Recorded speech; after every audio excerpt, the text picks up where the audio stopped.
Hey y'all, what's up? In today's episode of Should I Be Thinking About, it's also a story about nothing. I started writing this months ago. Posting today is pure coincidence. Or is it? Not so fun fact. Statistics show that the percentage of DV incidents increases during sports championships. Rabid sports fans are just as bad as cops when it comes to battering their partner. But the numbers are a bit scrambled because some of those sports fans are also cops. Either way, women are in danger if the wrong team wins. There's nothing interesting about the rest of this, so you can keep scrolling. This is my personal perspective. After over 4 decades, as far as I'm concerned, I've come to the realization that sports fandom is ridiculous.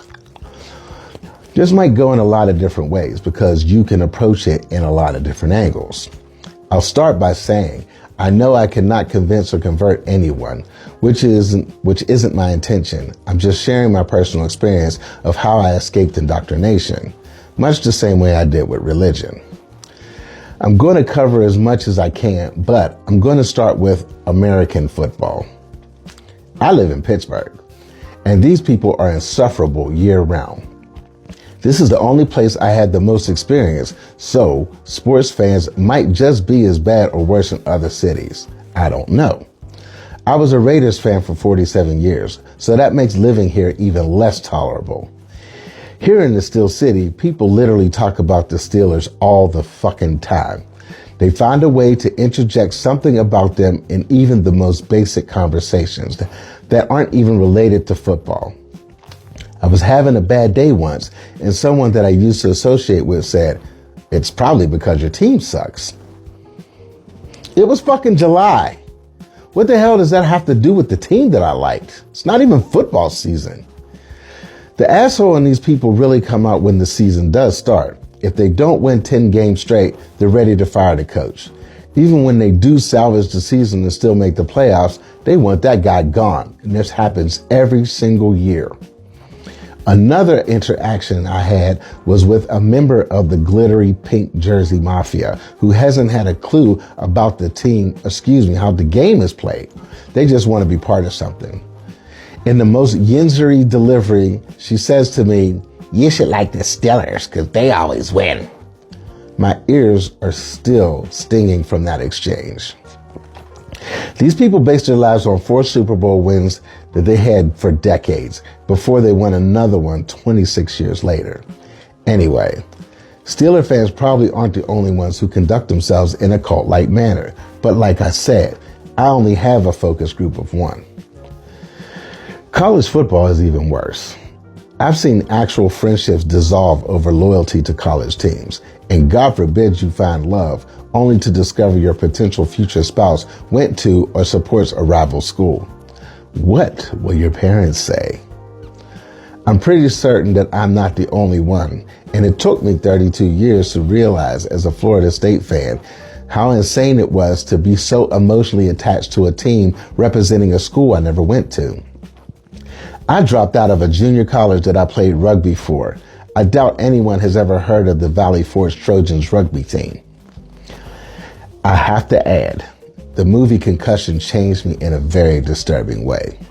Knowing Dr. Omalu discovered the causes of CTE here in Pittsburgh hits really differently because it was 3 former Steelers players and they all died terribly. That was the day that I quit watching football. Once I went down the rabbit hole, I had an awakening. The cash cow that sports has become. An unstoppable juggernaut of a multi-billion-dollar empire that people are entranced and obsessed with. People will spend their life savings on a ticket to one game. That's crazy work to me. Also scheduling their lives around a game, much like church. Folks will literally make plans around when the game starts. I gotta admit, it works out for me during football season. Traffic is light and the range is wide open when the game is on. Anyway, now, football, as the rest of the world knows it, has a hold on people to the point to where they take it more seriously, much more seriously than politics, and react just as violently when they encounter rival fans that get a bit too rowdy. I get it. Tensions are high. You're in a crowded space with people you don't like because they wear a different color shirt, and all hell breaks loose. Riots in the street. So please, don't point fingers at the people in the U.S. who destroy their city celebrating a team victory. To me, you're all the same. From a personal standpoint, my teams were the Oakland Raiders and Florida State football, and Chicago Bulls, Pitt University, and Duke University for basketball, Manchester United for proper football, and the Pittsburgh Penguins for hockey. I hate baseball. With the exception of seeing the Raiders in Pittsburgh and multiple hockey games, which is my fourth favorite sport, by the way, I've never even seen the teams that I support play home games in person, nor have I even been to the places where they play. So how did I become so damn invested? When a team moves, does your loyalty stay the same? Do you stop being a fan and hope for another team to come along? Or do you just become a casual supporter at this point?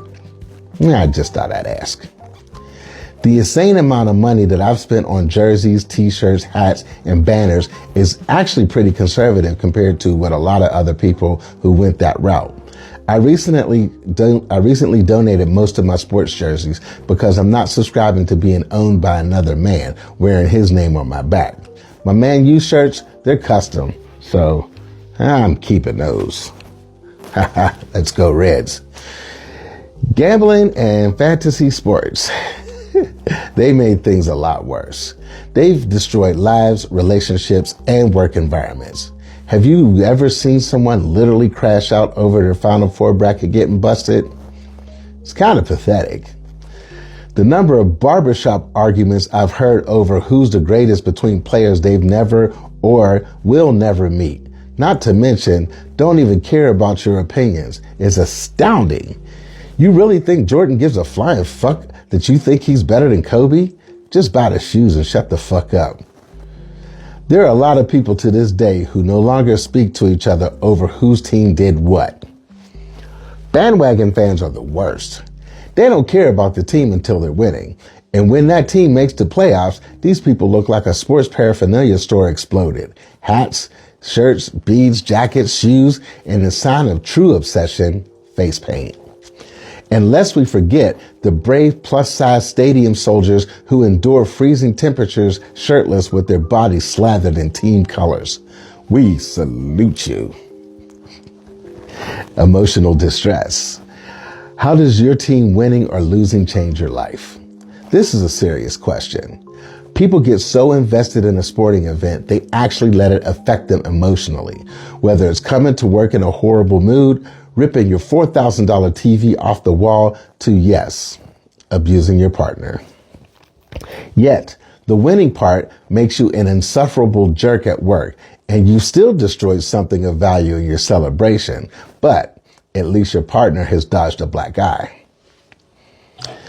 Might I add, when your team wins the championship, and they literally use the same phrase at the parade, no matter the team and no matter the sport, this is for the fans, and the crowd goes wild.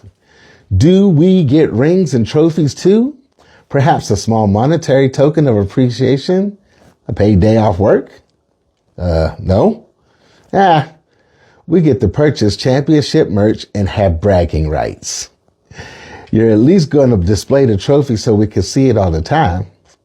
Oh, I have to pay to go see where it's being kept to see it? That's all right. I just love knowing I live in the place where the guys did the thing, and that's good enough for me. Yay, sports. I guess if I'm to look at it economically, sports teams and events aren't the only ones benefiting from this. Concessions, sports-related private gatherings, and the creation of sports bars specifically generates revenue for so many businesses connected in the big game and tournaments. Who am I to begrudge people of their game day income? Just the number of whole chickens that will die for only their wings is astounding. I'm going to wrap this up.